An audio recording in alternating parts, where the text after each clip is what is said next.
All right, how's it going? Welcome back to another video here in the series on linear algebra. In the last video, that was kind of the first video here on this new section called matrices and linear equations. And we have been trying to now look at linear algebra from a more applied point of view as opposed to what we've been doing previously, which has kind of been looking at linear algebra from more of a pure math point of view. And what we're interested in this section is we want to say, with the foundations that we have established, how can we use linear algebra as a tool to help us solve mathematical problems? And we're not just solving problems for the sake of doing math, but maybe we're interested in mathematical problems that apply to physics or economics or engineering or any area really that as we're going to see, has systems of linear equations. And what we did in the last video was we said, let's suppose that we have a system of linear equations that needs to get solved. Maybe we have a system of 100 equations with 100 unknowns. That was kind of like the phrase that we were throwing around a lot in the last video, right? And what we showed in the last video was that we could take a system with many different equations with many different unknowns, maybe n equations, n unknowns, and package all of those equations compactly into a simple matrix, a vector equation, ax equals b. Like this, right? Where a is a matrix, x is a vector, and b is also a vector. And we mentioned that we're going to be very interested in looking at this equation right here, not necessarily for the fact that it might look simple just visually on a whiteboard, but rather that it is very important conceptually in terms of what it represents, in the sense that it represents solving a system of equations. And what we did to get, I guess we're just recapping last video now, but what we did in the last video is we said, well, if you can imagine that we want to solve for these 100 unknowns that get thrown into the 100 equations, perhaps, then what we imagined doing was isolating for x, kind of like what we would do in introductory algebra in middle school or high school.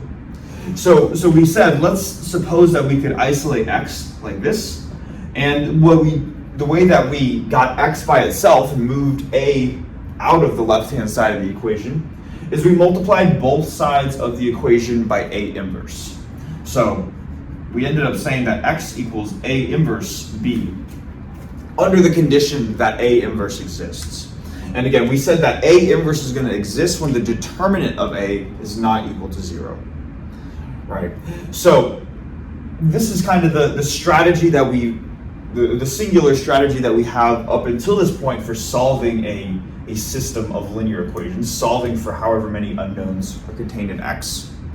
But now in this video, we want to take a slightly different approach as a means of solving the same equation. Because if you can imagine, maybe you don't always want to compute a matrix inverse. I mean, we spent a lot of time going through the process of proving that there was this equation that could tell us how to systematically obtain the inverse of a matrix, but maybe we don't want to do that. Maybe we want to take another approach. And I want to make this clear that one approach is not objectively better than the other, whether it's this approach or the approach we're going to be introducing in this video, which the approach, by the way, is conveniently the name of the video title. So there's not going to be one method that's objectively better than the other, but rather we just want to say this is one way to do it, here is another way to do it, and you can sort of pick and choose which method you prefer for a given problem. Okay. So the method that we're going to be talking about in this video is called Gaussian elimination. And just as a kind of, actually, let me do this real quick. Let me just start out by mentioning the approach and what Gaussian elimination looks like visually, and then I want to mention kind of just an interesting story that I had with Gaussian elimination. So basically what we're going to do is we're going to take this equation right here, ax equals b, and we want to represent this equation with this thing called an augmented matrix. Okay, so maybe let's write this out real quick on the board. Augmented augmented matrix. Spelling is not always my friend. And what we mean by an augmented matrix is we are going to start with the matrix A, and rather than just having the matrix A though, we are going to add one additional column to the matrix A. So let's suppose that A is an n by n matrix, and so right now what this looks like visually is supposed to be n rows and n columns. But rather than closing off the brackets like this, I'm going to say let's put up almost like a little divider, and so we can make room for one more column. And that final column is going to be the right-hand side of the equation, the B vector, like this. And the fact that we're taking the left-hand side matrix and the right-hand side, all the numbers contained in the right-hand side, if you combine them together like this, then this is known as an augmented matrix. Okay. And maybe just to put some dimensions on this, if A is an n by n and B is an n by 1, maybe let's even write this, n by n and n by 1, then to understand the dimensions of what this augmented matrix is we would still have, we're only adding one column, right? So we're still going to have n rows. So maybe let's say we have n rows, and then we're going to have n columns in A, and then an additional column in B, so then we're going to have n plus 1 columns. So that would be the dimensions of this thing called an augmented matrix. So we're going to be using these things called augmented matrices, but just understand that it's simply going to be a way to represent this equation AX equals B. And then AX equals B in itself is just a way of representing a system of linear equations. Okay. So in case we wonder where all this stuff is coming from, that's kind of the logical progression. And I want to say that people, I want to try to introduce this in a positive light, because I think this is very practical to talk about Gaussian elimination.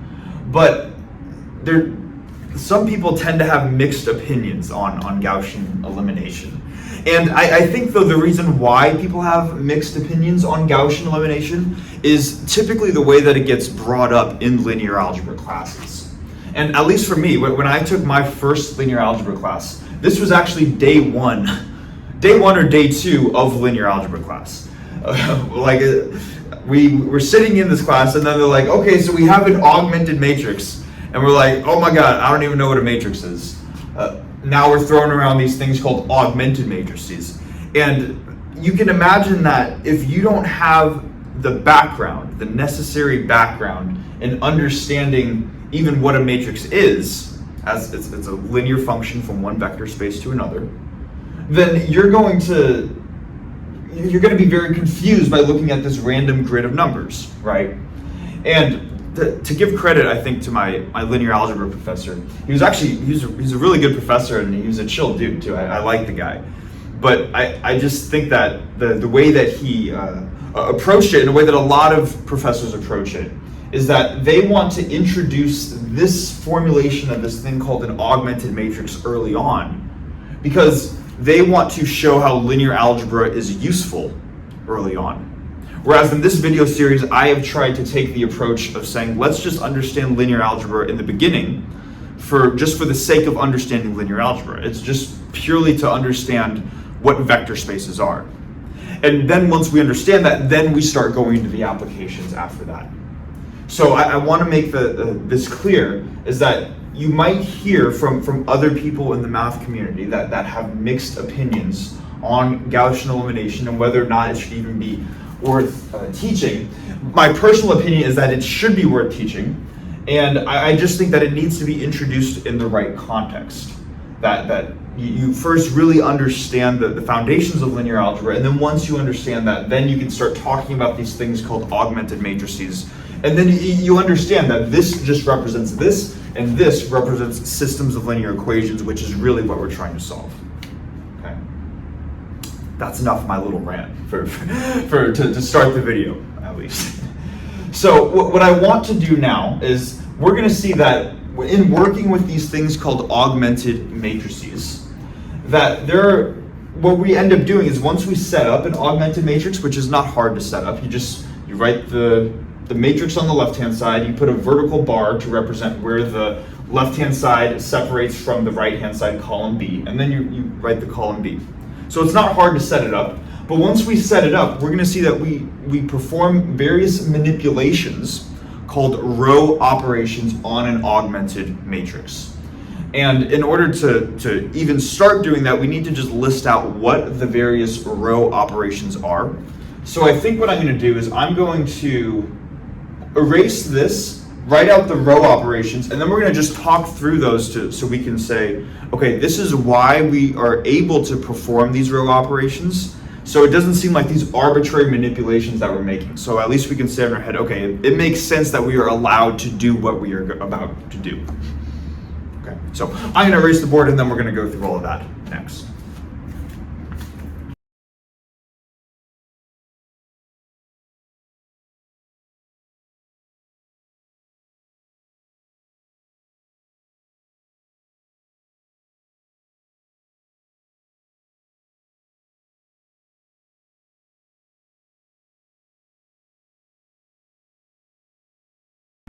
Okay, so we have a lot of stuff here on the board, so it's mainly just going to be me explaining what I just wrote out here. So try to partition the board into two halves here, and the left half of the board is basically what we've already said, right? We start with a system of linear equations, can be written compactly as ax equals b, and then this equation can be compactly represented by this thing called an augmented matrix right here, right? Now, what we're going to be doing is we're going to be performing these things called elementary row operations on an augmented matrix. What I want to do is first to make sure that we understand what they are, but also to make sure we understand why do they make sense, or why does it make sense that we can perform these row operations and still get a valid answer rather than just mindlessly manipulating symbols, which admittedly is what it first felt like when I was first learning Gaussian elimination. Okay. So in terms of elementary row operations, there are three primary ones that we're going to perform on this thing called an augmented matrix. And the first thing that we can do to an augmented matrix is we could swap any two rows in this augmented matrix right here. So you could imagine that if we have a augmented matrix, we have A, B like this, and then maybe if I were to write this in terms of rows, because this would have, again, n rows and n plus 1 columns, maybe I have R1 in the top, and then somewhere down here, maybe I have R6, the sixth row further down. What we could do to this matrix is we could take all the numbers in the top row and interchange them with all the numbers in the sixth row so that the top row now becomes R6 and the bottom row becomes R1. That is the literal act of what this first row operation does. Now, to understand why this is a valid thing to do and why we are not, why this is not changing the answers of what our unknowns are, is because you could imagine that this is why I wanted to write out a system of equations. It's almost as if each of these equations are represented by an associated row in the augmented matrix. So if we were to interchange any two rows in the augmented matrix, the equivalent of what that's really doing, if we unpack everything and get back to this original system of linear equations, is if we said maybe let's take this top equation and write it in the sixth spot, and let's take the sixth equation and write it in the top spot. And obviously just changing the order in which you write out each of the equations that you're trying to solve, that should have no impact on the actual values of your variables, your unknowns, right? You could write equation 1 in the top and equation 2 in the bottom, or you can write equation 2 in the top and equation 1 in the bottom. Where you write them on the piece of paper should not matter, is what I'm trying to say. And because of that, that's why elementary row operation number 1 just should hopefully seem like a valid thing that you can do. Okay? So that's the first one. Moving on to the second one, you can multiply a row, any row in the augmented matrix, by some non-zero number. Okay, so the idea here is to say that if we have our augmented matrix right here, and let's just say we have some row R in this matrix, we could take all of the numbers in this row and multiply them by some scalar, maybe lambda, so we get lambda R. Right?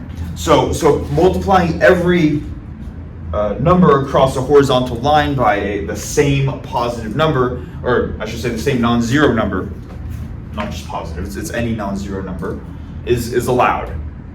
To understand what we are doing back in terms of the system of equations, that would be like taking any equation here and multiplying it by some non-zero number, right? And you can imagine, let's just take the top equation real quick and multiply everything on the left by lambda and then the right by lambda. You could do that, and then if you were to do that, there's a lambda in every term, so then the lambdas are just going to cancel, right? And then you get back to the original equation. So, in other words, multiplying everything by lambda has no effect on the system of linear equations that we're starting with. Okay? So hopefully that makes sense. With each of these row operations, we're saying we are allowed to manipulate the augmented matrix to get a new augmented matrix, but we're manipulating it in such a way that we're not changing the starting system of equations, which is what we really ultimately care about. So that would be the second elementary row operations, taking a row and multiplying it by some non-zero scalar. Maybe just to really drive home the point too, maybe ask yourself, why can't we multiply by 0? What's problematic with if lambda equals 0? Let me take a minute to pause, think about that. Okay, assuming we've paused. If we were to multiply a row by 0, that is the equivalent of taking an entire equation and just multiplying both sides of the equation by 0. If you do that, which you are allowed to do, you are not going to get arrested if you multiply both sides of an equation by 0, is you're going to get 0 on the left-hand side and 0 on the right-hand side.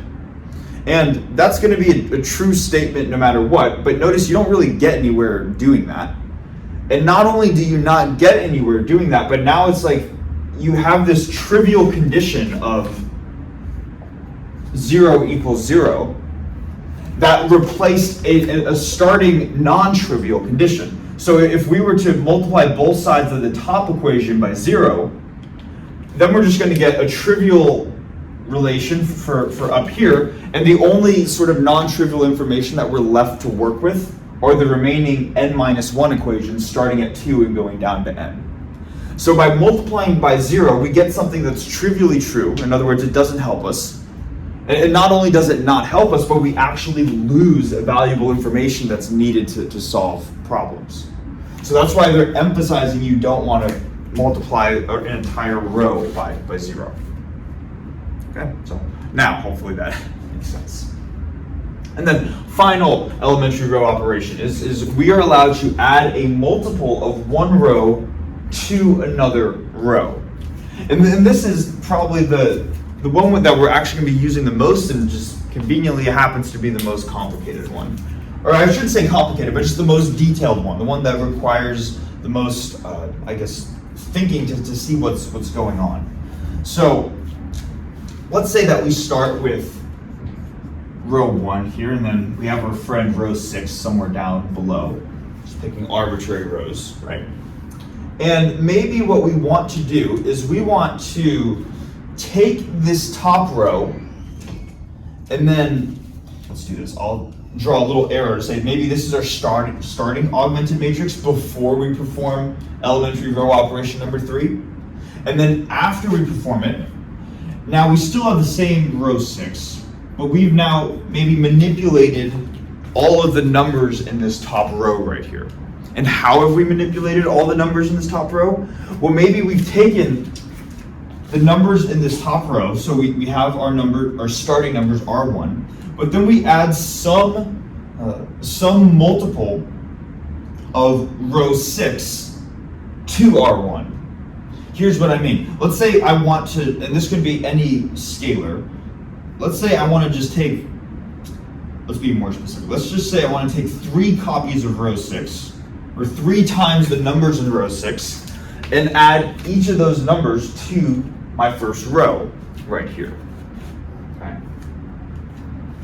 Hopefully that makes sense. Maybe if this is slightly confusing too, just imagine every element in the row, and this works element-wise. So maybe this first dot right here is the first element in row 1, this is the first element in row 1. This would be the first element in row 6 right here. And what this dot represents is it's saying, let's take the first element in this guy plus, I guess, 3 times the first element in this guy. So this dot plus 3 times this dot, whatever numbers would be replaced with those dots. And then you would do that for every element in the row. So that's what it means to add a multiple of one row to another. Hopefully that makes sense. And if not, don't worry, because we're going to do a lot of this video is just going to be filled with examples, by the way. And we're definitely going to be performing this row operation a lot. So we'll get the hang of it, even if it's a little bit confusing right now. And then I guess just for the final step, we want to say, how does this make sense if we go back to these equations right here? And hopefully it makes sense that if we have a system of equations and we are trying to solve for the n various unknowns, so x1, x2, x3, all the way through xn, and these are the n equations that we are trying to use to solve for these unknowns, x1 through xn, hopefully it should make sense, and this is a true statement, that each of these equations need to be true. In other words, this would be a true statement, this would be a true statement, this would be a true statement, all the way through the final equation that we have right here. So if we were to just maybe let's take the top equation and just add it to the second equation. Or maybe to be even more specific, let's add it to 3 times the second equation. Hopefully it makes sense that if we're starting with an equation that's true, that needs to be true for various values of x1 through xn, and then we're just adding on to here, we are not all of a sudden creating any new equations. We're starting with 2 equations that we know to be true and just producing a resulting equation that should also be true. Maybe let me actually just do this explicitly right here. We know what an augmented matrix is. But let's say that I'm going to take this equation right here, my starting equation, which should be true for whatever the values of x1 through xn are. And let's take this equation plus 3 times the second equation right here.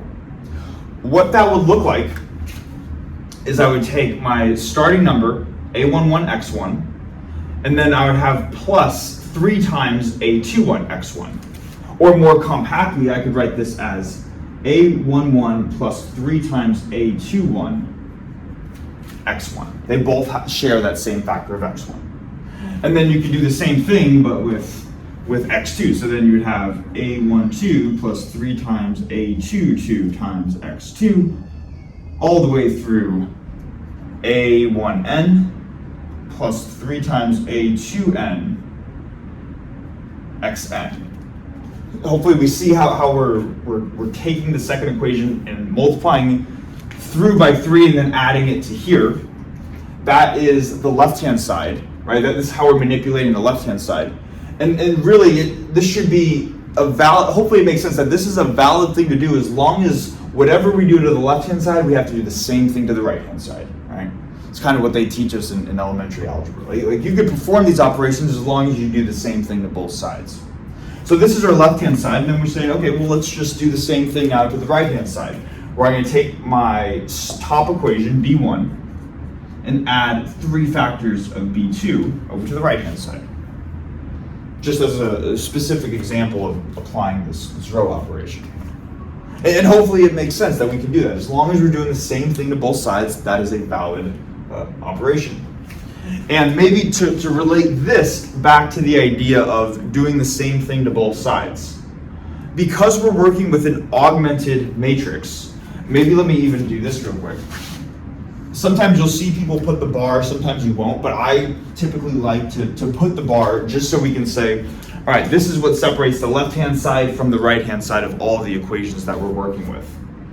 if we are adding a multiple of one row to another row for the entire row, and because the row contains both A and the vector B, like the augmented matrix contains A and the vector B.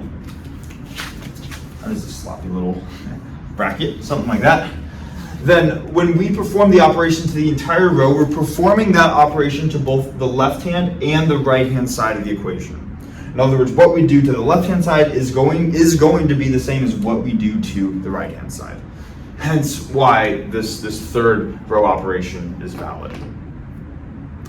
Okay, so that's what the 3 row operations are. Hopefully it makes sense why they are valid things to do to the augmented matrix. Now, this is enough of like this is in theory what we can do. Let's actually do something now, right? I don't know how long I've been recording, but it's taken this many minutes to actually do something. So what I'm going to do next is I'm going to write out a specific example on the board of how to solve a system of linear equations using this whole process called Gaussian elimination. And we're really going to see how all of this stuff gets put into practice. So I'm going to write out that specific example and then we're going to solve it together.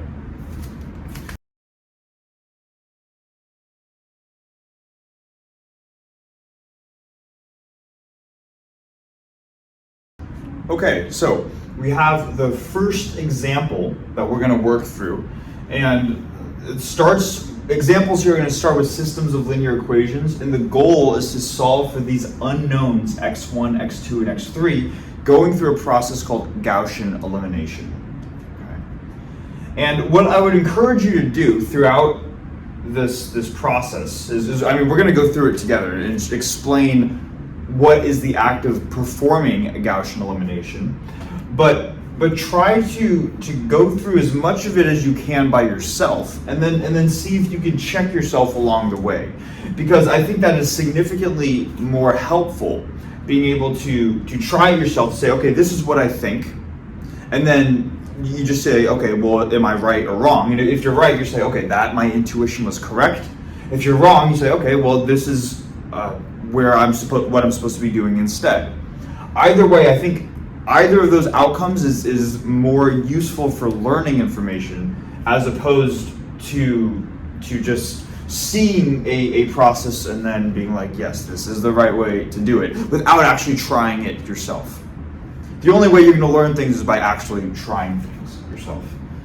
So that's what I would recommend. Now, as a starting step to performing Gaussian elimination, we are going to take our starting system of equations and write it out as an augmented matrix. So I would recommend try writing this system out as an augmented matrix and see what you come up with. And yeah, okay. Maybe pause the video. Assuming you've paused the video now, you get what I'm trying to say. Then here's what the solution should be. So we're going to have our starting matrix A kind of as our left-hand side, which would be 3, 2, 1.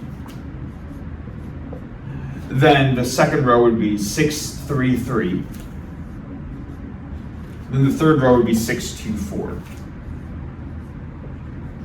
This would be our matrix A if we were to write this out as AX equals B, like this.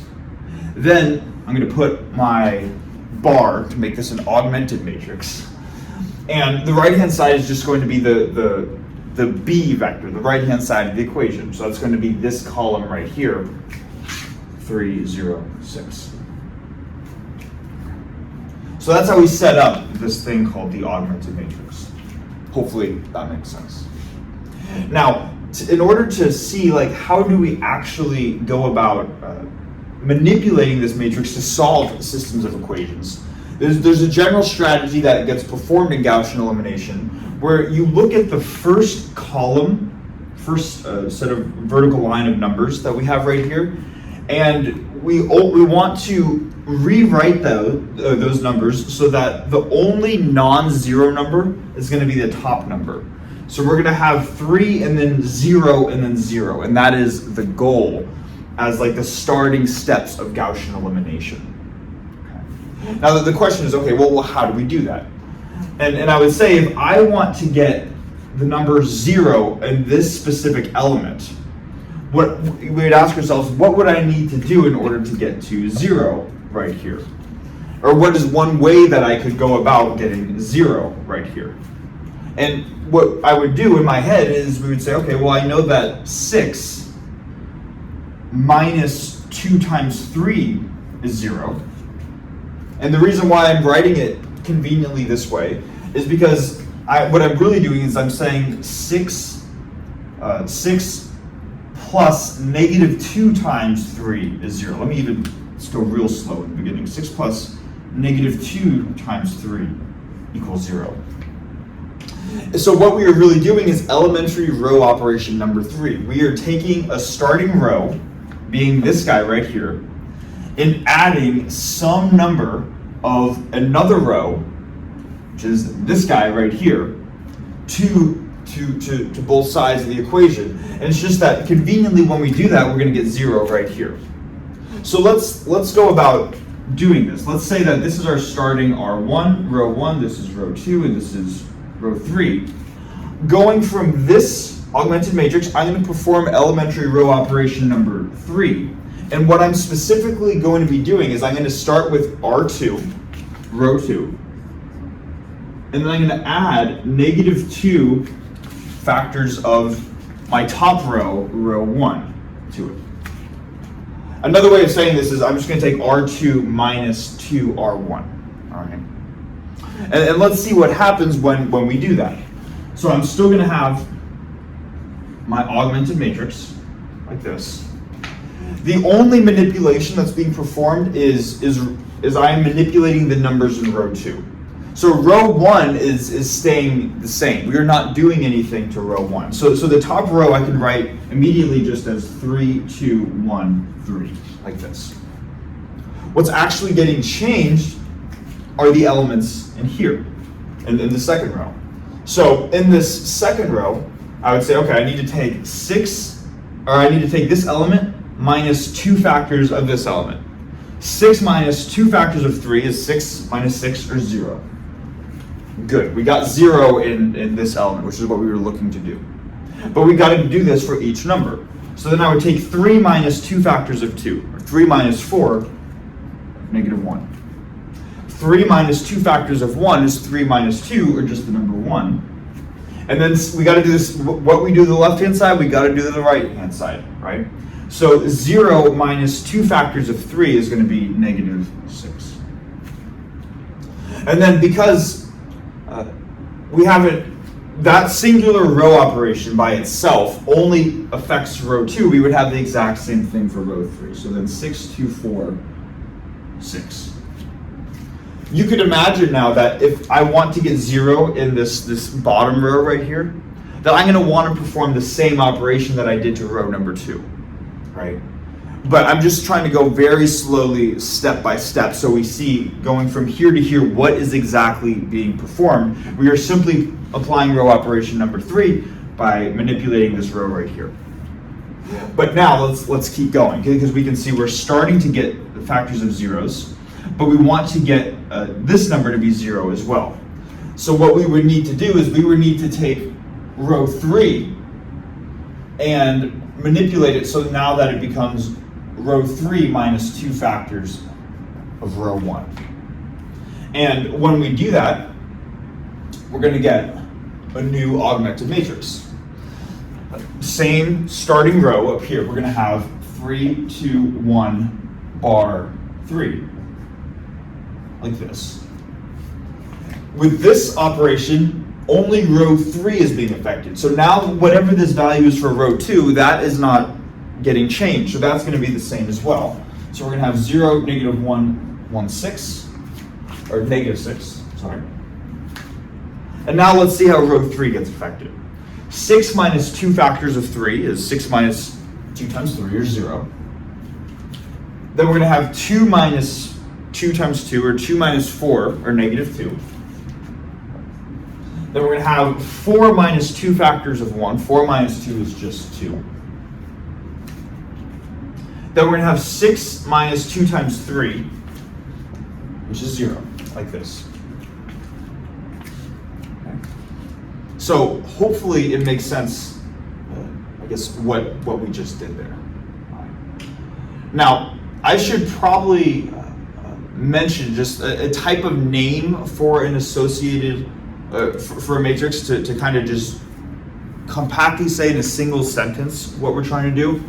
I haven't gone, in this video series so far, I haven't gone too much through types of matrices, whether there are symmetric matrices, unitary matrices, orthogonal matrices. There are names that you can associate with a given matrix. And all it is saying it's a matrix that has these specific properties. What we are ultimately trying to do with Gaussian elimination is we are trying to take our starting matrix, which would be A in the equation AX equals B, and we are trying to get this in what's called upper triangular form. Now here's what that means. It is simply a way of stating, and this is, I guess, like a slight tangent, but this will be very useful going forwards. Let's say that I have a matrix A, and it's a 3 by 3 matrix, so it has A11, A12, A13, A21, A22, A23, and then A31, A32, A33. If A were to be if A was an upper triangular matrix, what that simply means is that this upper triangle is filled with non-zero numbers. And everything below this upper triangle is filled with zero numbers. So 0, 0, 0. Okay. So if you have a matrix where everything below this main diagonal, this main line right here is 0, we would call that matrix an upper triangular matrix. And what we're doing, as you can start to see, is like this matrix is starting to get written in upper triangular form, right? This would be the main diagonal, 3, -1, 2, at least so far. And we're slowly filling the elements below the main diagonal with zeros. So that is what we are doing when we're going from here to here to here. The ultimate goal is to get zeros in these spots, everything below the main diagonal. Okay. Hopefully that makes sense. So then we ask ourselves, okay, we're almost in upper triangular form, right? Because this right here that I'm about to just highlight, that is the main diagonal of the matrix. So the only number that needs to be 0 now in order to get it into upper triangular form is this guy. We need to make this guy 0. So then we just ask ourselves, how do we make that number 0? And there's not like a singular way of doing that, but you can just imagine performing some row operations where we said, okay, well maybe let's take, if we were to take -2 and add 2 to it, that would give us 0, right? We could also take -2 and subtract 2 times -1. Yeah, right. And that would give us 0. You see how there are multiple ways that we can obtain 0 in this number right here, for this number. So I'm just going, maybe for simplicity, it seems like it's easier to do, it's easier to take the numbers in row 3 and manipulate them so that they now become row 3 plus row 1. And again, let's make sure we understand why. Because if we have this number right here, -2 in the third row, and we add simply whatever the number is in the top row, we're going to get -2 plus 1 times 2, or 0. So that's going to be the transformation that gets us to 0 in this number, in this element right here. So when we perform this transformation, let's see what the augmented matrix becomes. We see that the only thing getting manipulated is row 3, so the top 2 rows are going to stay the same. So we're going to have 3, 2, 1, the bar, and then 3. Row 2 doesn't get affected, so we're going to have 0, -1, 1, -6. And then for the bottom row, we just have to see, okay, well, row 3 becomes row 3 plus row 1. And if we were to do that, that would become 0 plus 3, or 3. And I almost, hopefully you see the problem with doing this. And I almost did this, I actually did this somewhat unintentionally. It's been a while since I've done Gaussian elimination. but we can see that there's an obvious problem if I perform this transformation right here. The obvious problem is that even though this number is going to become 0, because we set it up that way, now this number is not 0. So it's almost like we just replaced a problem with like a new problem. If we want all of these to be 0, that can't happen, right? And I'm glad I hadn't thought of this specific detail in a while, but I'm glad that we're bringing this up right now. So that tells us something then, right? That tells us that there's something, we probably shouldn't be using this linear transformation. And in my head too, as when we go through Gaussian elimination, typically there's a certain convention that is used that once you have numbers in like your first column that are 0, when you move down further down the matrix to get to an upper triangular matrix, like when you move to this element trying to make it 0, you want to solely work with rows that are that have zeros previously, so you don't get non-zero values like you do right here. Okay. So it's kind of a learning moment both for hopefully for you guys and just like a reminder for me, like, oh, that's why we can't do this. So, but that's okay. I mean, it's okay to make mistakes, right? So going from here to here, we see that there's now a problem with starting with R3 and going to R3 plus R1. So now we should say, okay, how else can we make this number 0? And the way that we can make this number 0 is by taking the numbers in row 3 and then subtracting 2 factors of row 2. Hopefully this makes sense. Because if we were to take -2 minus 2 times -1 is going negative, right? Minus 2 factors of -1 is +2. Or in other words, -2 plus 2, which equals 0. So that is the other way that we could perform a row operation to get a 0 in this number right here. So let's see now with this new row operation, how that affects the augmented matrix. Same starting idea, only row 3 gets manipulated. So row 1 is the same, row 2 is the same, but let's see how row 3 is affected. So with row 3, we're going to say let's take 0 minus 2 factors of 0, so we're going to get 0. And now that we kind of think about it, it's like, yeah, that makes sense, right? We don't want to work with, once we have a 0 established, we don't want to work with columns that have non-zero. So we kind of want to stop working with row 1. Let's move on to this element. -2 minus 2 factors of -1 is -2 plus 2, or 0. And then finally here, we're going to have 2 minus 2 factors of 1, which is also 0, 2, right? So we're just getting 0 everywhere. And then finally, we're going to have 0 minus 2 factors of -6, or 12. So we get this for the augmented matrix. Hopefully that makes sense, at least how we go about doing that.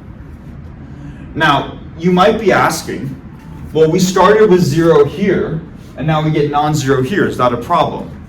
The answer to that is no. The reason why it's not a problem is because the goal here is to get this in upper triangular form, where all of the elements below the main diagonal are 0. And when I say upper triangular form too, I should be specific. An upper triangular form for the matrix A, for this left-hand side right here. So all the stuff to the left of the bar should be in upper triangular form. So if we were to think of the stuff to the left of the bar, we have a 3x3 matrix right here, that would be A. And we see that all the things below the main diagonal are 0. So we could say, okay, this would be in an upper triangular form, the form that we are trying to get it to form with. Well, then we'd say, okay, well now what? Like you just said, to get it in upper triangular form, it looks like it's in that form. How do we use this to actually solve the system of equations that we're working with? And what we can do is we can start to just take this compact notation of the augmented matrix and plug it back in, or kind of unwrap it. So now we get back to the system of equations, and let's see what it tells us. So, what we can do is we can use the top row as a guide. In case this is confusing, we can use this top row as a guide to see how this stuff gets unpacked. We have 3, 2, 1, and 3. That's the exact same thing as kind of the same numbers as we have right here. So this top row becomes 3x1 plus 2x2 plus x3 equals 3. Then we just say, okay, what does the middle row become? It becomes 0x1, which I'm just not going to write. So minus x2 plus x3 equals -6, like this. And then for the bottom row, we just have zeros everywhere, right? So maybe I'll just write all of those out. So we have 0x1 plus 0x2 plus 0x3 equals the right-hand side of 12. Maybe I'll just write 0x1. Okay. Hopefully, does that make sense? Do we see how we can take this augmented matrix, unpack it so we get back to our system of equations, the system that we really care about, right? And now what we can do is we can kind of just look at this and say, does something make sense here or not make sense? And hopefully what should not make sense is kind of this bottom row that we have right here. Let's think about what this bottom equation, I guess, is telling us. So 0 times x1 plus something plus 0 times something plus 0 times something gives us 12. And we have to ask ourselves, does that even make sense? And the answer is no, right? It doesn't matter what numbers x1, x2, and x3 are. If we multiply this by 0, we get 0. If we multiply this by 0, we get 0, and same thing with x3. So what we really have is 0 plus 0 plus 0 equals 12. And despite the fact that I made a typo myself up here, this is not a typo down here. What this is doing is this is actually telling us information. Okay? What this is telling us is that there is no value of x1, x2, and x3 that will make this equation valid. No matter what the values are, we're going to get 0 on the left-hand side and 12 on the right-hand side. So what that is telling us is that there are no values of x1, x2, and x3 that solve this system of equations. In other words, there are no solutions to this system of equations. It's possible in some cases that will happen. You will get systems of equations that just don't have solutions. And this is an instance where that occurs. Now, to see, we might be like, okay, I can make sense of that, right? If you get 0 on the left-hand side, 12 on the right-hand side, I see how that's a contradiction. But how can I recognize that when I'm going through this process of Gaussian elimination, trying to get this in an upper triangular form? Well, the way that you would do that is you can, once it's in as much of an upper triangular form as possible, you would look at this element right here and this element right here. Basically, if you have an element that is 0 in I guess like the final element right here, then you immediately know that there are going to be no solutions to the equation. After all, if this was in upper triangular form where this is non-zero, maybe let's just suppose, for example, that it was 3, like this. What that would be telling us is that we'd have 3x3 equals 12 or x3 equals 4. So it's only in the case when we have in this along the main diagonal, if we have a value of 0 along the main diagonal like this, that immediately tells us, without needing to unpack everything, that the system of equations has no associated solutions. Hopefully that makes sense. Why, if that's 0, then naturally it's going to lead to no solutions. Now, admittedly, this probably wasn't the ideal example, but Dexter goes through this example first. So, as you probably are wondering, though, you might be saying, well, let's see a system of equations that does have a solution, right? And we're going to go through that next.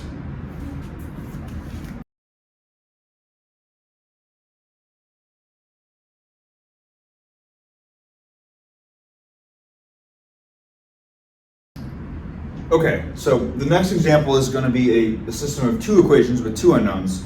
And let's see how to solve the system of equations using Gaussian elimination. So first step is we would set up the augmented matrix associated with the system. So my left-hand side of or I guess the stuff to the left of the bar, I should say, should be the matrix A itself. And that's going to be 2, 5, 4, 3. Oops. 2, 5, 4, 3. And then the right-hand side is going to be the right-hand values 2 and 11. And now what we're going to do is we're just going to get this in upper triangular, or the matrix to the left of the bar, we're going to get an upper triangular form. So all the stuff below the main diagonal needs to be zeros. In this case, it's such a small case that only means one number needs to be 0. So we ask ourselves, how do we turn this number 4 into the number 0? And what we would do is we would take the elements in row 2 and then subtract them from 2 factors of the elements in row 1, like this. And when we do this, we're going to get that the top row stays the same, right? So we have 2, 5, 2. And then for the bottom row, we're going to have 4 minus 2 times 2, or 0, which is what we wanted. 3 minus 2 times 5, or 3 minus 10, which is negative 7.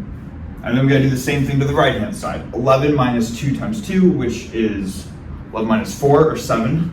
And now it is in upper triangular form. And now finally, too, we get an example, and at least we don't have to work too much for it. But we get an example where the number to the left of the bar is non-zero, and the number to the right of the bar is non-zero. Before we had a case where we had 0, non-zero. Now we have a case where non-zero, non-zero. So let's now unpack this back into the system of equations and see what this tells us. So we have the starting equation up here. That's going to be the same, really. So we're going to have 2x1 plus 5x2 equals 2. And then for the bottom equation, this is where we can start to see why this is useful, I think. We're going to have 0x1, so I don't need to write it, minus 7x2 equals 7 on the right-hand side. And now, hopefully, it makes sense that we can just solve for what x2 is. So x2 is simply going to be negative 1. And then we just plug that back in. Once we have the value for x2, then we can just plug it back in to solve for x1. So then we're going to have 2x1 right here, plus 5 times negative 1, or minus 5, equals 2.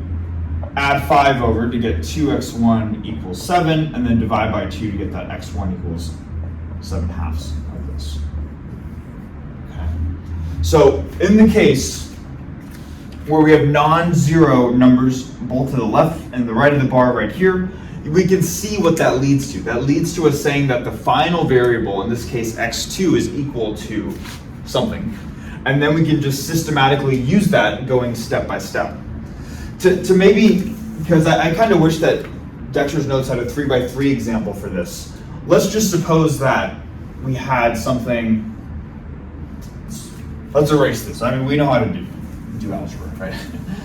Let's suppose that we had, I don't know, we had 2, 5, 3, 0, 4, 2, 0, 0, 3, something like this, 4, 2, 1.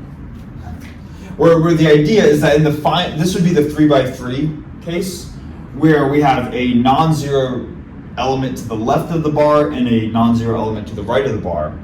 What this would tell us is that 3x3 equals 4, or in other words, x3 equals 4/3. So what I'm trying to do is to show how we can systematically do this for larger cases than the 2x2 case. If you have something like this, you immediately know what x3 is, and then you can just go systematically, because this equation, or this bottom row right here, has zeros in everywhere except the x3 coefficient. Then we just go one row up, and we have zeros in everywhere except the x2 and x3 coefficient. So we use the bottom one to solve for x3, we use the middle one then to solve for x2 by saying 4x2 plus 2 times x3, which is 2 times 4/3, or 8/3, equals 2. And then we can solve for x2 systematically like this. Then once we solve for x2, we could plug in back into the top equation to solve for x1. So this is kind of the idea where you solve for like the final variable first in the bottom row, and then you just go row by row to solve for the next adjacent unknown variable. Hopefully though that makes sense. This is what would happen if there is a solution to both equations in your system. Let's go through one more example, and the one additional example is going to be the final case where we have seen so far 0 solutions, we have seen 1 solution. There's a final number of solutions besides 0 and 1. I'll let you guess what that is if you're not already familiar with it, but we're going to go through an example showing what is the final possibility that could happen when working with Gaussian elimination.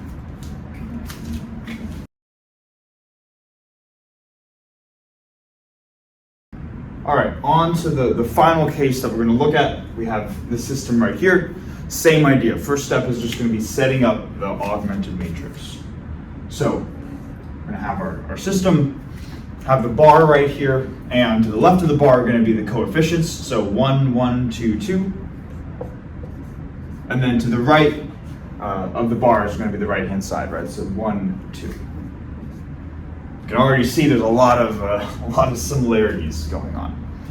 And they do this too because for small systems of equations, this is probably the most obvious, but this will still definitely get the point across. So if we want to take the matrix to the left of the bar and write it in upper triangular form, what we want to do is we want to make this number 0. And we ask ourselves, how do we make that number 0? Well, we just take a factor, we can take R2, our second row, our bottom row, and change it so that it becomes R2 minus 2 factors of R1. And when we do that, we're going to get 2 minus 2 times 1, or sorry, for the top row, we're going to get 1, 1, 1. And then for the bottom row, we're going to get 2 minus 2 times 1, or 0. And we're just going to get zeros across the board, like this. And this brings up the third case that could occur when writing this matrix in upper triangular form.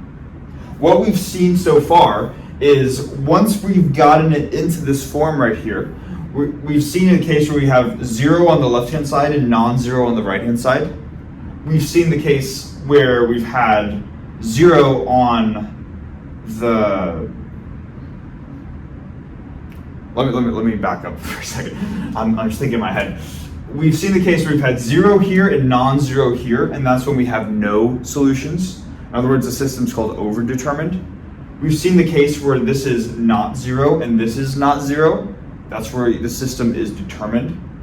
That you could also, I want to specify too, you could also have the case where let's just suppose for a second that this is non-zero. If you had this case right here, then this case would also be determined because you'd have 2x2 equals 0. The only way that's true is if x2 is 0. Right? So really the condition for being determined is that you have some sort of non-zero value to the left of the bar, right? So those are the two cases that we've seen so far. 0 and not 0, and then non-zero, non-zero, but now we're at the case of 0 and 0. So then we ask ourselves, what does that mean if we have 0 and 0 right here? Well, if we were to write this back into the equations, we'd have our top equation of x1 plus x2 equals 1. And then for the bottom equation, we're going to get 0x1 plus 0 times x2 equals 0 for the right-hand side. And this is just another way of writing 0 equals 0. So it's like we get this trivial case right here, and it might seem like that is problematic because after all, we wanted to avoid this in the very beginning, if you remember, when we were talking about the elementary row operations. But what I'd like to do is to just rewrite this bottom equation by erasing this first term right here. And if we have these two equations right here, erasing this is just erasing 0. It doesn't do anything, right? And with this bottom equation, we have 0 times x2 is equal to 0. Now I ask you then, if this equation has to be true, what is the value of x2 that makes this equation true? And the answer to that is, well, you could plug in any number for x2. You can plug in 1, 2, 3, 4, 5. It doesn't matter what number you plug in here. The equation is still going to be satisfied for any value of x2. And that tells us something. That tells us that there are an infinite number of possibilities for x2, given that this is the structure of the equation. Given that when written in upper triangular form, we have a 0 to the left of the bar and a 0 to the right of the bar. So what happens in this case is we would say there are infinitely many solutions because there are infinitely many values that we can plug in for x2. So what we'd say x2 is just a free variable. x2 can be anything. And then what we do is we say if x2 can be anything, let's then just rewrite x1 in terms of the free variable. Write x1 in terms of x2. So we could say that x1 equals 1 minus whatever x2 is, and then we'd say x2 is a free variable. It can be whatever we want it to be.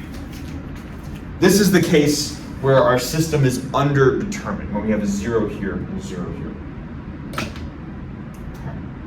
So hopefully this makes sense. There are different possibilities that can arise with Gaussian elimination, and hopefully this makes sense exactly when you will get different possibilities, but also just seeing the process of starting with an augmented matrix, write it so that the matrix to the left of the bar is in upper triangular form, and then using that to solve for your solutions for your unknowns, however many unknowns there happen to be, whether it's 0, 1, or an infinite number of solutions. But yeah, that is Gaussian elimination in a nutshell. So yeah, thanks so much for watching, and I will see you in the next video.